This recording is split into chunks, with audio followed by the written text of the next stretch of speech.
તો પહેલું છે કે તેઓ રાજ્યપાલની નિમણૂક કરે છે. ઓકે, આ વિધાન ખરું છે મિત્રો.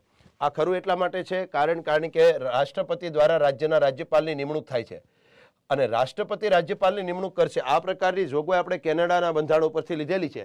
અને આર્ટિકલ સહિત વાત કરો તો ભાઈ રાજ્યના રાજ્યપાલની નિમણૂક ભારતના રાષ્ટ્રપતિ કરશે, આવી જોગવાઈ ભારતીય બંધારણના આર્ટિકલ નંબર 155 છે. દરેક રાજ્યમાં એક રાજ્યપાલ રહેશે, રેડી, એવી જોગવાઈ અનુચ્છેદ નંબર 153 છે. પણ આ રાજ્યના રાજ્યપાલની નિમણૂક ભારતના રાષ્ટ્રપતિ કરશે એવી જોગવાઈ અનુચ્છેદ નંબર 155 છે. તેથી આ વિધાન ખરું છે.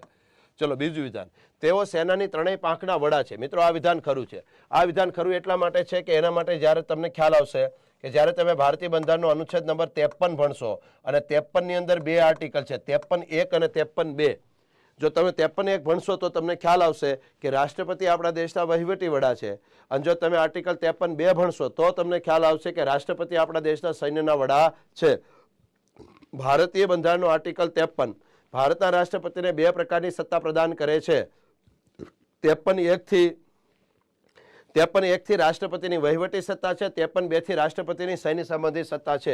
એટલે બીજું વિધાન ખરું છે. નેક્સ્ટ, તેઓ લોકસભાના સ્પીકરની નિમણૂક કરે છે. ચલો આ વિધાન ખોટું છે.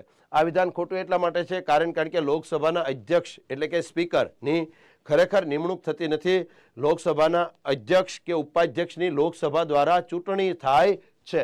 તેથી વિધાન ખોટું છે.